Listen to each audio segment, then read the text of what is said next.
Did you know Montel uses artificial intelligence and machine learning to forecast spot prices, inflow to reservoirs, wind and run-of-river production? We can improve forecast for your individual power plants anywhere in Europe. Contact us at ai@montelnews.com for more info.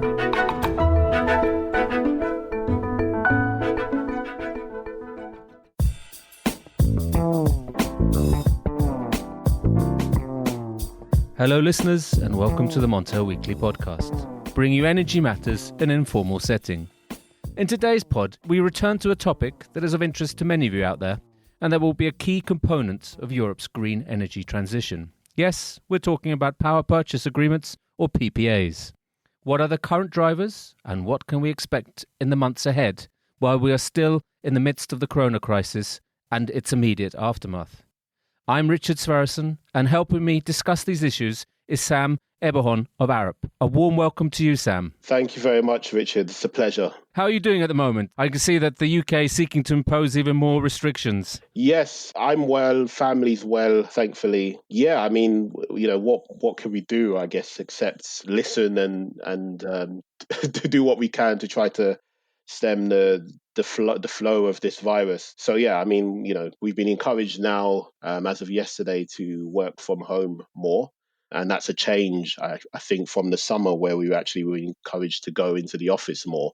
So slight backward step, but, hopefully it's enough to kind of halt the transmission. Fingers crossed. I mean, we maybe want to come back to discussing the impact of a potential wave on PPA deals or negotiations. But I think initially I'd like to say, Sam, that PPAs, they're not new, but they seem to be increasingly used to expand renewables in a post-subsidy world. In a recent webinar, I heard someone say that subsidies were a form of PPA as they were a deal to finance green energy, but albeit with the state and not with merchant or private firms.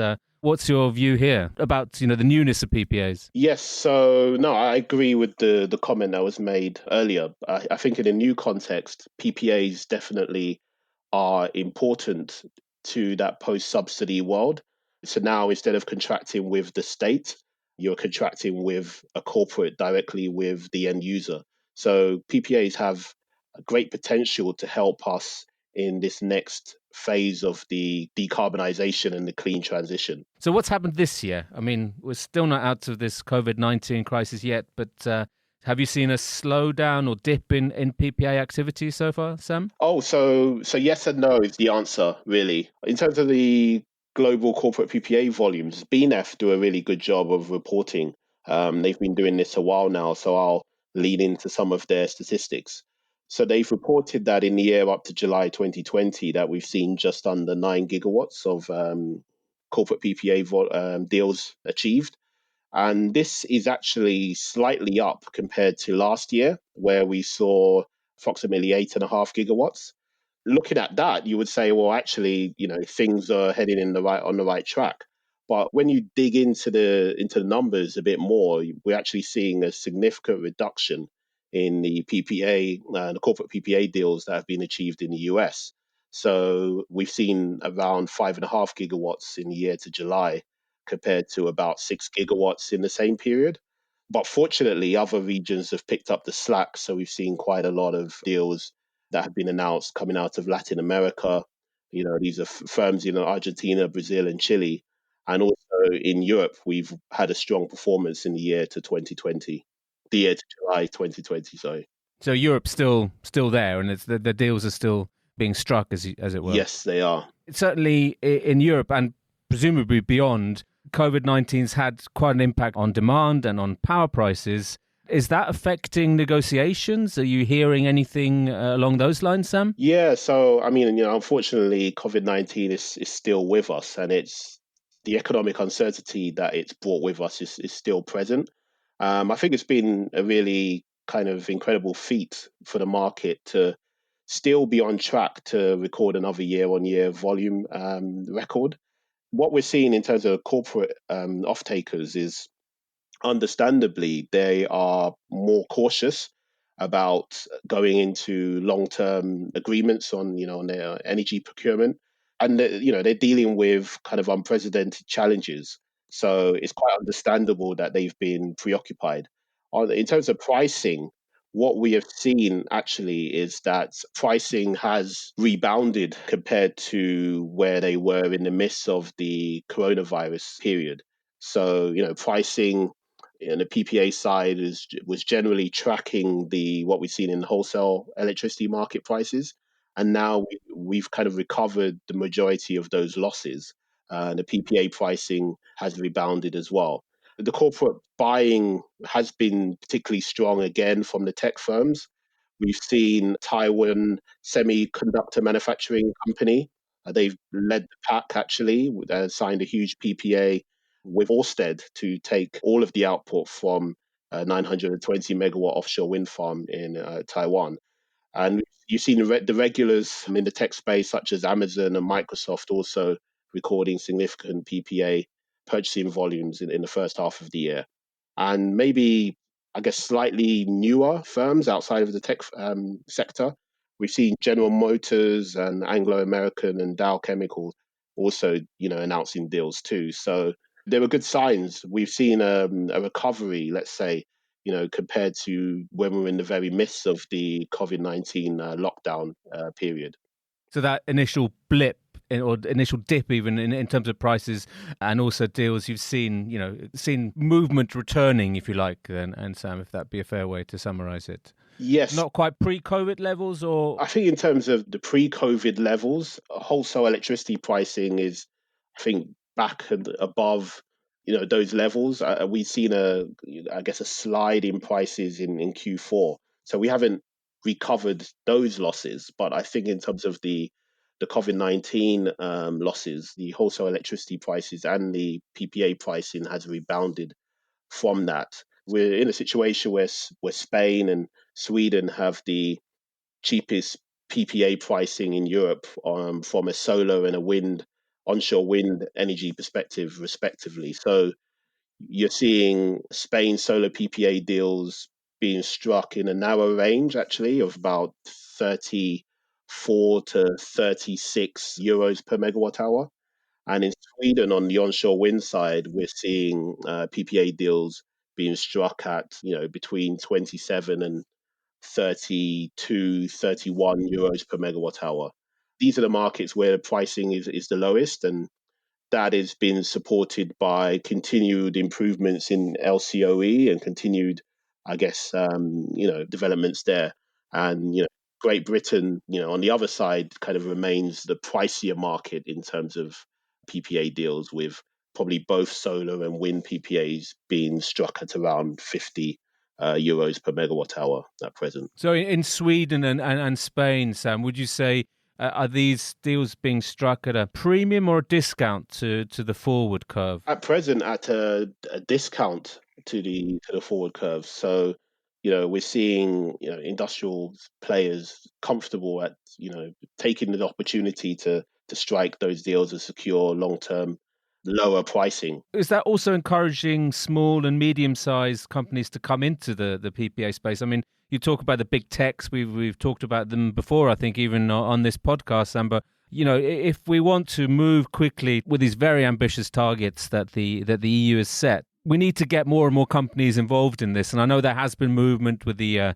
RE100 index, but what's happening in the levels or below the big tech giants? Yeah, I think you make a very strong point there. We definitely need more sectors to be involved. So, I mean, there's a few sectors that I think should be next, and we're already seeing some involvement from these sectors. So, finance with retail and investment banking corporations. So this could be an area where we see good appetite for them to acquire long-term renewable energy via corporate PPAs. I think as well, their demand situation isn't as challenged or uncertain in comparison to manufacturing and truly industrial companies, and even those on the maybe fashion retail side. And then another sector, I guess, is in the energy side. So oil and gas majors. We've seen some announcements where firms are committing to responsibly source their energy for their operations.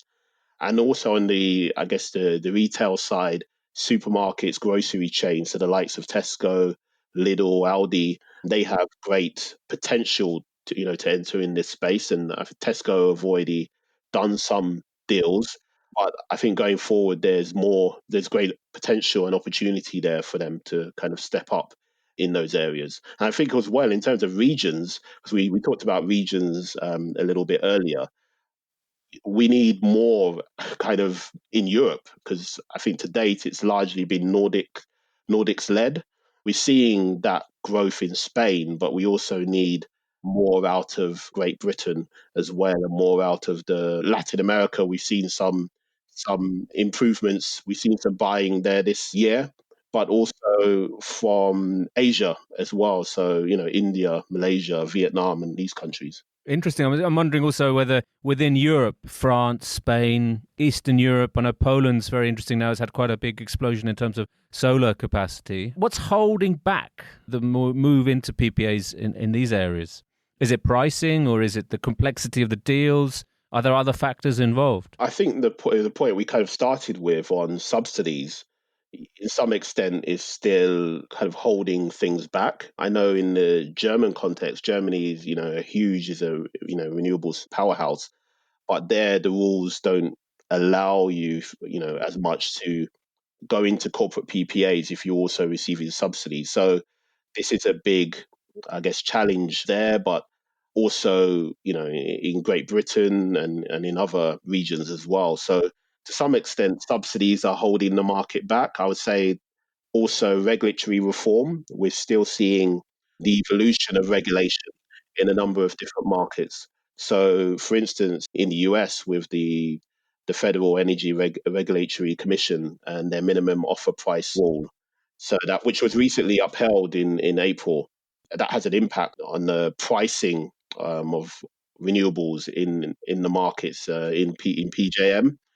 Similarly, in Great Britain, we've seen the targeted charging review and the forward-looking charges and network access off-gem processes. They are resulting in changes in network charging. So this is also leads to uncertainty. And then maybe finally on the ancillary balancing services, we're still seeing procurements evolving there as well. So this leads to some uncertainty as to how the renewables will engage with these markets and what their obligations are. So I think these are some of the things which are holding the market back. Certainly on the regulatory side, there's a lot of room for progress, I assume. But if we look at these deals, I mean, how long does if we can say a normal, or, I suppose it's all very complex and they're all quite non-standardized. But if we look at an average PPA deal, I mean, how long would these negotiations normally take? So I think in the negotiation stage, in the proposals that we, extend, we would typically see this stage lasting for about 4 weeks. However, I will say that, there is scope, and we have, seen creep in this area. So, this is a stage which, we would work closely with a legal consultant in order to hammer down the terms and conditions in the PPA contract. So, 4 weeks is, I'd say, what we open with. We do, we allow some wiggle room, some, kind of potential creepage there. I think it would be nice to be able to say that it is very standard. And when I say 4 weeks, I'm really referring to the sleeved PPA route, which is kind of the ubiquitous kind of solution in Europe. So I think if you're doing a private wire deal, for instance, the negotiation can be longer. But also, I would say there's a potential, if you're doing the synthetic route, for the negotiation actually to be shorter. So I think those are some of the considerations when talking about the length of the negotiation. It also depends on the counterparties as well, and the extent to which they are involved and the extent to which they see risk on, when looking across the desk. So I mean, just for my own benefit, really, to remind me, and also for those listeners who may not be aware of the difference between sleeved, synthetic and private wire, could you very briefly sort of summarize the differences? Yeah, so very briefly, a sleeve PPA, you would use your existing energy supplier, and you'd have no physical connection between yourself and the facility producing your electricity. They produce electricity into the grid, and you contract to buy the electricity at a given price. But there's an agreement back to back, if you like, with the supplier who's essentially taking that energy into their portfolio and kind of reselling it in a sense to yourself. So there you would still be exposed to some of the things which the retailer would have to pass on in your billing. Non-energy costs, for instance, the network charges would all still be passed through. Private wire, you have a physical connection that's in place. So you have an opportunity to potentially there avoid some of the non-energy costs, network charges and social and environmental levies. And a synthetic PPA is really a financial instrument, kind of like a swap or a CFD, where it's about cash flow and against the given strike price. Thanks for summarizing that very, very neatly and elegantly, Sam. What I'd like to then, I'd sort of ask, because I think part of it is, for some of the counterparties, maybe especially some of the corporates, are these contracts too complex? And do a lot of the parties involved understand the sort of pricing structures or the drivers involved here? I would say that there has been a concerted effort by suppliers and utilities when engaging with corporates to simplify things and to kind of demystify and to remove that complexity. So there has been a normalization in the structure of PPAs which have been offered to corporates, at least from the supplier utility perspective. So there's a recommendation there for developers and independent power producers to take those lessons and to put in front of corporates something which is similar to what they've already seen from the suppliers and utilities. As I mentioned before, I think the synthetic PPA in the European context does actually have quite a lot of upside. And there is an opportunity there to use this as a way to reduce the complexity. I mean, it's already quite common in the US, and I think potentially here it has merits too. On the pricing side, I think corporates do understand the difference in the pricing.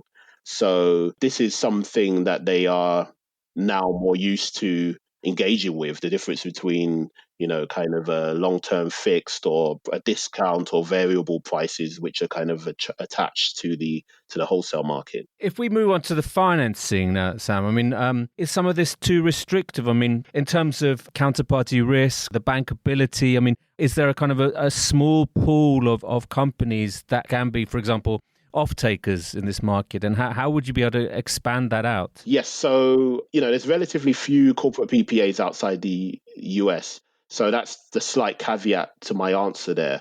But I will say where the generator has more than one route to market, has the ability to sell their generation into the wholesale market and isn't wholly dependent on the corporate off-taker. So therefore, there isn't, it's not via a private wire, then the corporate credit risk isn't as critical and therefore isn't too restrictive in the development of, PPA landscape. I've been at conferences, when we're looking at PPAs or GOs, and the companies on the supply side often massively outnumber those on the demand side. And so I think, is there enough demand in the market for PPAs to meet the huge growth in renewable supply expected until 2030 and beyond? There definitely needs to be an improvement there on the demand side. I mentioned a few sectors where I think demand could come from in the future. I would also say that there is a role maybe for platform or a number of platforms to encourage the aggregation of demand, say from small to medium sized enterprises and also from smaller renewable generators, and then to facilitate this matching process. From a second feature is the secondary trading of PPAs. I think this will mitigate the credit risk and counterparty risk concerns that are present if there is an ability for somebody else to kind of pick up the PPA if somebody else decides to reduce or step away from that commitment. So I think these are features which could help to bolster the demand and bring in smaller firms, because our market isn't just full of Googles and Microsofts. The bulk of our economy is smaller, the small medium-sized enterprises. So we need to find a way to get them engaged in the process.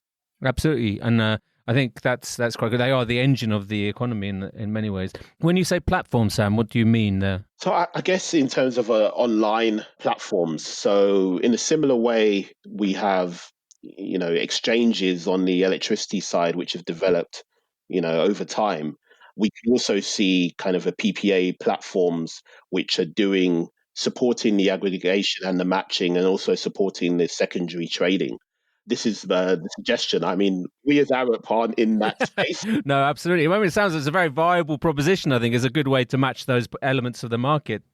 I think we're running a bit out of time, Sam, so I'd like to finish off really with a topic that I know maybe you're grown at, but Brexit. And there's a core element of all PPAs is the guarantee of origin, so certifying the renewable energy that's been produced from the facility. Now, would a hard Brexit threaten the exchange of GEOs between the UK and the EU? What are the risks here? I mean, I've heard of up to a stop of imports, which could remove up to 60 terawatt hours of annual demand of GEOs. I think the short answer is yes. Okay. I think the longer answer is, disappointingly, despite it being, I think, about 4 years since the vote now, we don't seem to be any closer to understanding what the new relationship looks like with the EU.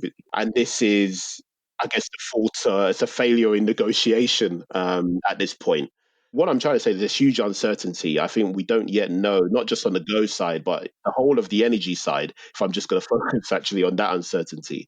There's significant uncertainty there. We don't know how trading is going to work come the 1st of January 2021, after the implementation period has ended. We're not sure whether we're going to still have the very efficient usage of the interconnectors that we have in market coupling, or whether we're going to have to fall back to default approaches. What is clear is the UK government, and I'm sure the EU and its member state governments are advising everybody to prepare for a no deal. So I think that is the reality of where we are.